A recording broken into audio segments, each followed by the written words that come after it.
Well. Hello, LuvTubers. How are you? Reverend Valerie, love at your service, divine midwife of soul destiny, Christian witch and the author of 11 books, soon to be 12 books. The 12th one is in the works right now, baby. Ooh. So today we are on the wild woman. And when I say lose touch with your wild woman, I'm talking about your inner wild woman. Hey, look at all my peeps coming in. Hey, Carrie, hey. I'm in nature today at the beautiful park not far from where I live. Hey, wild woman, you know, where's the wild women? Are the wild women in the house? Wild women in the house. Come on, throw your deuces up, wild women. Wild women. Wild woman here. Wild woman. Wild woman. Come on, wild woman. I'm going to give you some signs that you lost touch with your wild woman. Come on. Hey, Atara, how you loving? How you loving, peeps? How you loving? We got some powerful information today to cover, and it's going to be real brief because I got to get my nails done, my toenails did before I get on this plane in the morning. Is this for women only? No, it isn't. You can stay, gentlemen. Good question, though, but you can stay. Gentlemen, you can stay. Hey, Fallon, we're on tonight. You know, Money Mastermind. We are about to kick butt tonight. We have our second Money Mastermind session tonight. If you're not in Money Mastermind, the doors are closing soon. Hop in Money Mastermind. Oh my God. Go to ValerieLove.com and click on I am gay. Is this for me? Yes. Come on, everybody. Because the principles apply to everyone. Sound check. Can you hear me okay? Give me a good sound check. Give me a sound check, so that I know that you can hear. You ready, Fallon? OMG. Yeah, wild women. This is all about wild women. Now, where is this coming from? You ready? Excellent. This is going to be quick because, as you know, I get on a plane tomorrow morning to Salem, Massachusetts. I'm flying myself first class for my birthday, coming through loud and clear. Perfect. I'm flying myself first class for my birthday. It's your birthday. It's my birthday Wednesday. Libras. So I'm going to be coming to you Tuesday from Salem, Wednesday from Salem, Thursday from Salem. You know this is a magical month. You know this is October. You know what happens in October with the witchy magical ones. Come on, witchy magical peeps all over the globe. You know what happens. So let's give you a good, thank you, Ashley. You can hear. This info that I'm about to share with you, 11 signs that you have lost touch with your inner wild woman. Let me give you, yay, happy birthday to me. Thank you. This is from the book, Women Who Run with the Wolves. Now, before we get started, let's give a little understanding of what wild means, because the word wild has been used in a negative sense for people that seem like they're off the hinges, they're out of control, they're wild, they're unpredictable, they're unfettered, they're out of order, they're destructive. That's what we have been taught is wild. That is not the context that we are talking about wild in this conversation. And in this book, Women Who Run with the Wolves, that's me. Women Who Run with the Wolves, that's me. Here's what wild means in this book and in the way that we will be talking about it now. It means this. It means unconditioned and untamed. It means that you still have your instinctual nature and your instincts as a woman. It means you're still like a wolf, that you can sniff through your instinct and your intuition. It means that you're territorial. It means that you have an aspect of yourself that will swap. Okay, we're back. A wolf is territorial. A wolf has great instincts. A wolf is protective. A wolf hunts. You have to have that hunting part of you. This is part of being a woman. So when we say wild, we mean wild as in a wolf, untamed. We mean wild as in non-domesticated. We mean wild as in a redwood tree going straight to the stars. We mean wild as in Mount Everest. No one can tame Mount Everest. You can't say, I own Mount Everest. I have now taken over Mount Everest. Mount Everest is mine. No, Mount Everest is forever and will forever be wild. That's what we're talking about when we talk about wild. That unconditioned wild woman I am. Come on, wild women. Where's my wild women? Where are my wild women? It doesn't mean destructive all over the place, out of control. It doesn't mean that. It means that you still have your instincts, that you have not been domesticated. You have not been industrialized. You have not been toned down to be nice girl, just suit society so everybody can be safe in your presence. It doesn't mean that. A wild woman is a powerful woman. A wild woman is instinctive. A wild woman is sharp. A wild woman, oh yeah, wild is powerful, baby. A wild woman knows what she wants and goes and gets it. A wild woman doesn't just go along to get along. A wild woman doesn't try to make you feel better in her presence just because being all of who she is would cause you to feel like less than who you are. A wild woman doesn't give consideration to that. See, a wild woman is clear in her power and ability. A wild woman is untamed by society. See, society attempts to water down women, tamp down women, nullify women, suppress women, sometimes abuse women. Society does that. Why? Because the power of the punani, the power between a woman's legs, is the power to create worlds. They can't let that power just be out running every which way. That's why all the powers that be have always tried to lock down the punani, tried to lock down women's sexuality. Because a woman who's wild, who knows exactly who she is sexually, who knows exactly the power between her legs, who knows exactly the power that she can wield with her womb, who knows her instinctive nature, is in alignment with nature, and is still wild, untamed by society, that's a woman you cannot control. That's a woman that you cannot get to do your bidding. She's doing her own bidding. That's a woman that if you're not on board with her, and if you're trying to get her young, she will swipe at you and possibly kill you just like a wolf. You got to still have that instinctive wild woman nature about yourself. Now, you can't be all wild woman because that doesn't work either. It simply means to be in touch with that aspect of yourself. That's the goddess in raw, rare form. That is absolutely, yes, it's connected to spirit because it's the woman with the moon cycles. It's knowing the moon. It's the awareness of all that's going on around her, even if her eyes are closed. It's that instinct in the middle of the night. You know, when my first baby was born, whenever we would put him in the bed with us, Corey, the C. Evans, the artist, whenever he would be in the bed with us, like in between me and my husband at the time, you know how all mamas know this, that when you're sleeping in the bed, the baby's in the middle, the daddy's on the other side. If the daddy starts to roll, your arm goes out just like that in the middle of the night, just like that in the middle of the night. That's the instinct. That's the wild woman. That's the protection. That's the fierceness, right? So you got to be in touch with that.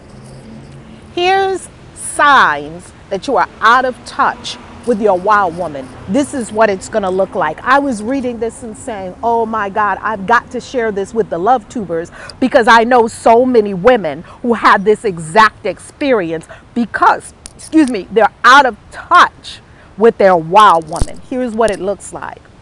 It says, what are some of the feeling tone symptoms of a disrupted relationship with a wildish force in the psyche? This is what it looks like.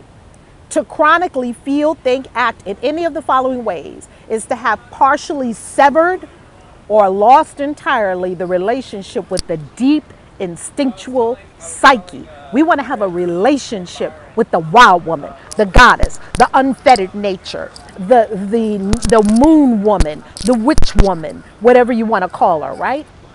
This is what it looks like. Feeling extraordinarily dry. I'm a Virgo. Yes, you have a wild side and a very reserved side. As an artist, I'm well aware of that side. Beautiful. Be in touch with it. It says here, feeling extraordinarily dry, fatigued, frail, depressed, confused, gagged, muzzled, unaroused, feeling frightened, halt or weak, without inspiration, without animation, without soulfulness, without meaning, shame-bearing, chronically fuming, volatile, stuck, uncreative, compressed, crazed. Hey, mi flores, let's go on. There's more. Do any of these signs sound like signs and symptoms of women who are just out of touch with their true inner goddess, the instinctive wild woman? There's more. I said 11 signs. I said 11 signs just to get everybody to really understand that there's a lot of signs if you are out of touch with the wild woman. It goes on. Feeling powerless. You ever felt like that? Just scan yourself and ask, do I ever have these feelings? Chronically doubtful, shaky, blocked, unable to follow through, giving one's creative life over to others, life-sapping choices in mates, work, or friendships. Any of that? Suffering to live outside one's own cycles, overprotective of self, inert, uncertain, faltering, inability to pace oneself or set limits. I know a lot of women that are living these exact words. There's more, but wait, there's more. These are all signs and symptoms that you are out of connection. You have a severed in the psyche where the wild woman lives. There's a disconnect. It's not connected with your fierce wild woman nature. You need to call her up every so often. At least be in communion with this aspect, this powerful aspect of yourself. Here's the next one. Not insistent on one's own tempo. Do you feel yourself moving to other people's beat, other people's tempo? The wild woman is insistent on her own tempo. To be self-conscious, wondering if people are looking at you, wondering what you look like from the outside. Here's an example. This tells you if you're self-conscious. If when you image yourself from inside yourself, when you image yourself, if what you see is the outside of you, you're a self-conscious person. I'm going to say it again. When you close your eyes and you imagine yourself, if you imagine yourself from the perspective of someone outside of you looking at you, and you look at yourself, you are a self-conscious person. Because a person who is not self-conscious, when we close our eyes and image, we are looking from the inside out. Okay? So I'm not looking at myself like, oh, this is bad or this is not good. Whenever I'm doing that, I know that I'm being self-conscious. Whenever I'm simply being at complete, and right away you can feel a loss of peace. Whenever I'm completely at peace with myself and inside myself, I'm not being self-conscious and thinking of what do I look like from the outside. But the second you slip into what you look like from the outside, you're self-conscious, and now you are no longer in peace. Self-conscious, to be away from one's God or gods. Same thing they did to slaves. To be separated from one's revivification. This revivification, what revives you, what vivifies you, what fans your inner flame. You have to be in connection with that. Next, separated from, drawn far into domesticity. Don't you see some women, they're drawn so far into being so domesticated.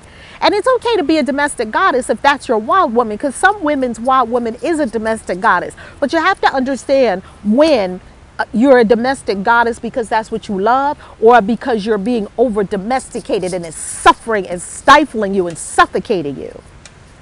Next, intellectualism. You know that women are not overly intellectual. The divine feminine does not to say that women are not thinking or smart. Women are very smart. But the divine feminine does not express as over intellectualism. So when you see women that are drawn into over intellectualism and have lost touch with their emotional nature, you know they're out of touch with the wild woman. Next. Because a wild woman could have you crying 1 minute, happy 1 minute, sad the next, and angry the next. And it's all okay. Because if you understand not to be afraid of your feelings, and if you understand that feelings are a natural part of the human experience, and that having the whole range of feelings is very normal, and I don't even like to say the word normal, it's appropriate to have all your feelings, and that if you don't get stuck in your feelings, you'll find that feelings pass by very swiftly. They just come like waves. And it's okay to feel all your feelings and not to be afraid of any of your feelings. Next, what else? Oh, there's more. Drawn far into domesticity, intellectualism, work, or inertia, because that is the safest place for one who has lost her instincts. See, if you lost your instincts, you can't be in the wild. You can't be out of nature because you lost your instincts. It's just like when they take animals and they rescue them, they have to reintroduce them to the wild, because if you just put an animal that's been domesticated out into the wild, they are no longer wild. They have been domesticated. They have lost, in other words, their claws. It wouldn't be right to take a cat that you've declawed and all of that and put it out in the wild. It can't catch anything. You're giving it meow mix every day. It doesn't even know how to hunt anymore. You don't ever want to get to that level of domestication. You don't ever want to be so domesticated by society and culture that you lost your hunting instincts. Because every so often you need your hunting instincts. You need them. Here's the next part. To fear to venture by oneself or to reveal oneself. I'm always on a plane going somewhere with myself. I ain't afraid to go nowhere by myself. Pretty much. Let me not say nowhere, but pretty much. Right? I got on a plane and went to India myself. I go to Bali. It's lived over there for 33 days. I'm about to go tomorrow with myself to Salem, Massachusetts for myself for my birthday, which, by the way, I want to share something with you about this whole Salem experience. They came to me today. This is a hair curler. Listen to this, and then I'm getting back to the last symptoms, and then we'll conclude, because I got to get these nails done and these toenails did for my trip. Well, just simply for myself. I'd get it done whether I was going on a trip or not. Here's the deal. The upper realms told me, because I am going to Salem, Massachusetts for these 3 days with myself for my birthday, right? Tuesday, Wednesday, Thursday. Because I'm going to Salem, Massachusetts. Tell me this, if any of my witches that are online here with us today, tell me this. When you were little and you heard about the witch trials, the Salem witch trials in Salem, Mass, did you feel an instant affinity? I did, like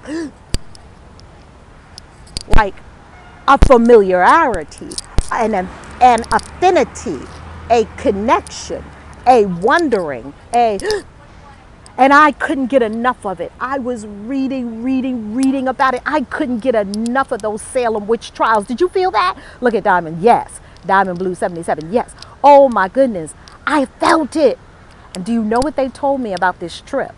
That as I go on this trip to Salem, that if I feel, now I've already known that I was burned at the stake in another life for being a witch. This is about like my third, fourth lifetime coming in magical. You know, magical people do that all the time. They keep coming in and dying, coming in, getting killed, coming in and being magical, and something happens, right? Yes, I was literally obsessed with the Salem witch trials. Oh my goodness, so was I. I couldn't get enough.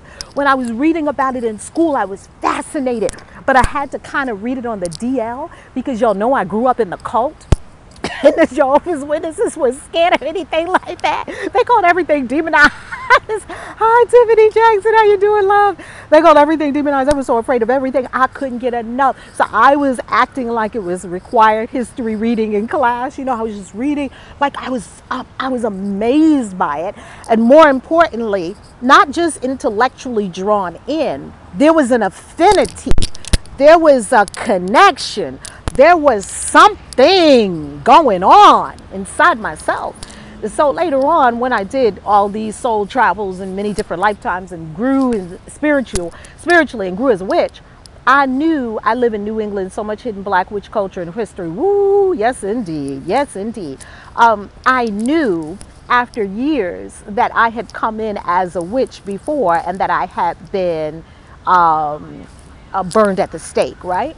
And being burned at the stake does not, I go to Salem often. Oh, my aunt, uncle live there, love Salem so much. Oh my goodness, I am so excited about this trip to Salem because I've been wanting to go for decades and now is the perfect time to go. So not only did I have this affinity, and not only did I come in the lifetimes and I was killed and burned at the stake, and once I think I was drowned in another, I died. The physical body died many times being magical. One time I was fighting a demon. One time I died burned at the stake. Another time I believe I was drowned. I'm still getting all of that information because it's really interesting how I don't go near water, can't go near water, and I don't swim. And I had a freak out moment in water one time. And it brought back so much soul stuff that was like, whoo. But anyway, this is what they told me about my current trip. That when I go, if I feel warmth and like a burning inside myself, which they've kind of told me I will feel, I will know that I'm getting closer and closer to the place where I was actually executed, which is a beautiful thing. You know why? Here's why it's a beautiful thing. Because you really know that you're immortal. You had all these lifetimes, and it makes you more fearless because people kept trying to kill you, or maybe they were able to do something to your body because your soul allowed it. Like no one can kill you if the angel of death isn't really there for you. Like there's no such thing really as a murder. Okay. And with that said, I want to send peace and love to all of the people in Las Vegas who had the experience today. Send lots of peace and love to them. And all of their loved ones. So please pray for Las Vegas and everyone there and everyone affected. So continuing on. So tomorrow when I go there, I know I will feel something. And that feeling that's in your being, it's in your energetic system, it's the soul memory. It's soul memories showing you what your soul has lived through and experienced, you know? Yeah, it gives you the opportunity to release that energy. Absolutely, Arlene. Especially the burning at the stake. Even though I can say the burning at the stake was never experienced as burning. Like the witches that they burned didn't really burn. Here's what I mean. I'm excited, like I'm going. Yes, you are going, because you're going to see everything that I'm doing, because you know I'm going to be all over live stream with this, all over live stream with you. LuvTubers. When I burned, it was very clear that I did not feel the excruciating pain of burning. It was very amazing. My body was in the flames. I did not feel the pain of burning. So it's very surreal how these things occur, like heat and all that, like a sensation of heat, but not burning. I don't really know how I can completely explain it. That's what my intuitive self told me, that I burned, but I didn't burn. Let's continue and let's complete with our signs that you've lost touch with. Lost touch with your wild woman. See, that was my wild woman. Anybody who knows Reverend Val know I am completely in touch with my wild woman. She's pretty much in control most of the time. Oh my God. Let's conclude these signs so that we know we will be in touch with our wild woman. Here it is.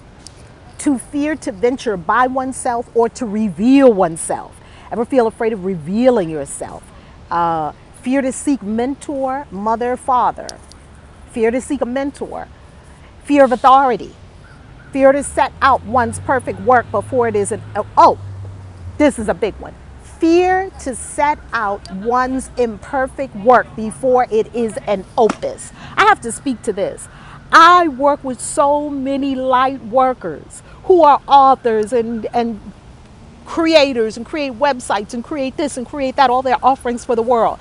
You would be amazed how many of them obsess over one video. Do you see me obsessing over any of these videos? I make plenty of mistakes, but guess what? I'm going to put the content out there, and I'm going to always seek to make it better, and I'm going to always seek to be my best and do my best. But I am not holding on to any content to perfect it. Oh no. But that is a sign that one has lost touch with their wild woman, that you will not. What is an opus? Excellent question, Nikita. I'm so happy that you brought that question up.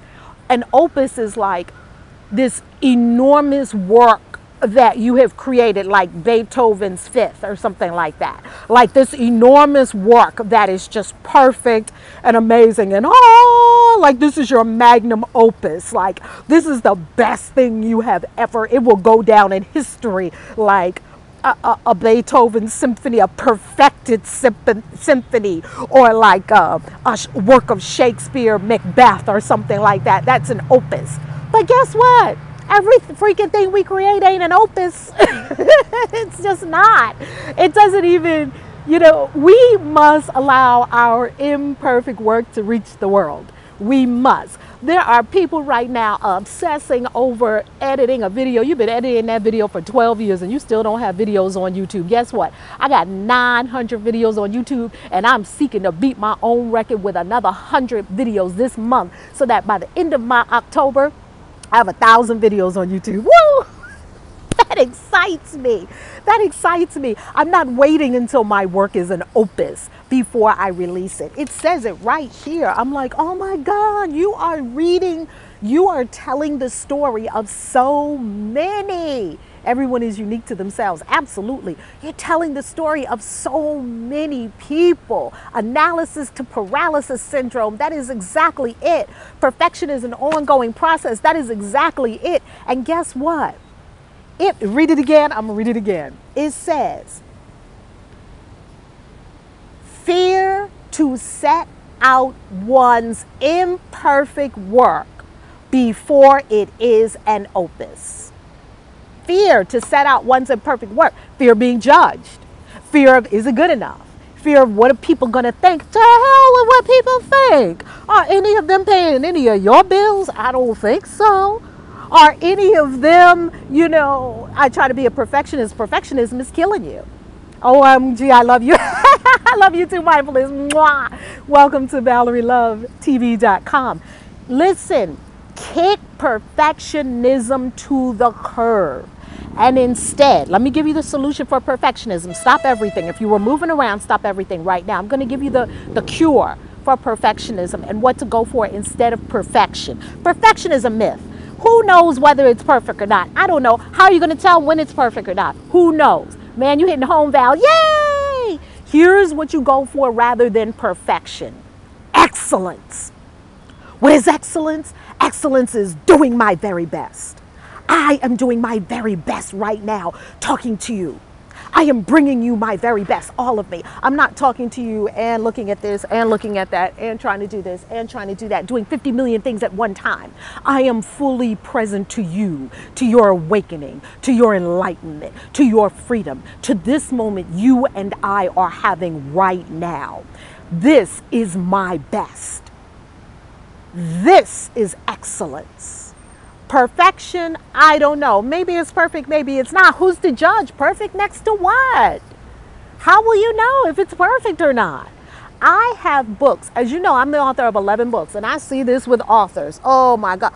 Authors are the worst with this. They ride and they ride and they ride and they perfect and they perfect and they perfect and they edit and they edit and they edit and they... Is your book out yet? 10 years later. And I can't say that I'm better, because it took me 10 years to write my first book. But once I worked with editors and my first 2 books were published with a major publisher, guess what? You have to release that manuscript by the deadline, quote unquote deadline. I like lifelines, not deadlines. You have to release that manuscript to the publisher for the editor by a certain time, else you are in breach of contract and you ain't getting paid. Okay, that'll make you move and give your manuscript to somebody. Is it perfect? I don't know. Did you do your best? If you did, you can release it in all joy. If I did my best, I can release this video in all joy. And I can pat myself on the back. I did my best.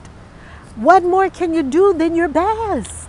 And it would only be your inner critic that would judge you and tell you it's not good enough. And what about that? Or what about that? Or just tweak that or tweak that. You will be tweaking forever and never release the work. That's the sign that you've lost touch with your inner wild woman, because the inner wild woman is not concerned with perfection. You ask any top producer in any field. I'm talking about the prolific author who's written many books. I'm talking about the people who have written many songs. I'm talking about the people who have composed many concertos. I'm talking about the people who are, let's say, choreographers and created many dance numbers.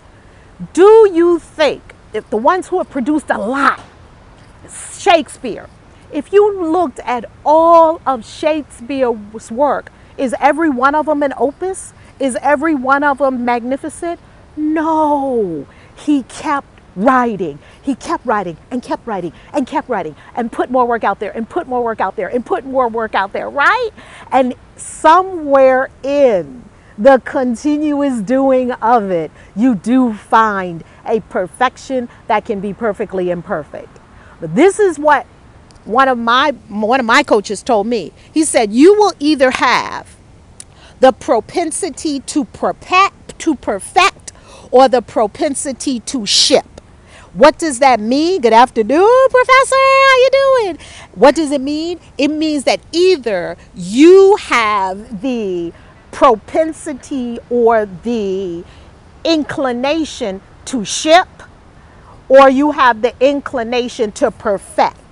Always know that if you have the inclination or the propensity to perfect something ad nauseum, you're simply in fear. That's all it is. Release your imperfect work to the world. I don't mean put mess out there, but your stuff is not mess. It's good. All the people that I've seen that are endlessly perfecting their stuff, if you read it, the stuff is good. But they're so self-conscious and so afraid and so concerned about other people and what other people would think. And is it just right? And did I say just the right words? I don't know. But if it takes you 20 years to do it, and people need to read your book tomorrow so they don't freaking commit suicide, get your book out there. Let's finish. Fear to set out one's imperfect work before it is an opus. Fear to set out on a journey. That's lost touch with your wild woman. Fear to set out on a journey. Fear of caring for another or others. Fear one will run on, run out, run down. Cringing before authority. Loss of energy before creative projects. You get a plain blank piece of paper and you just go, oh. You're about to write, but you get a blank piece of paper and you just run out of energy. Overwhelmed. Loss of energy. Wincing. Humiliation, angst, numbness, anxiety, afraid to bite back when there is nothing else left to do. Some of you are just afraid to bite. Sometimes you need to bite something. Afraid to stop, afraid to act. Wow.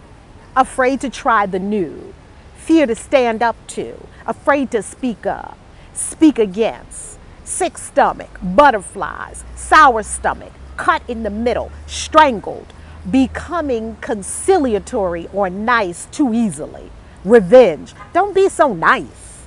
Afraid to stop, afraid to act, repeatedly counting to 3 and not beginning. You keep counting 1, 2, 3, but you don't start. 1, 2, 3. I'm getting ready to get ready.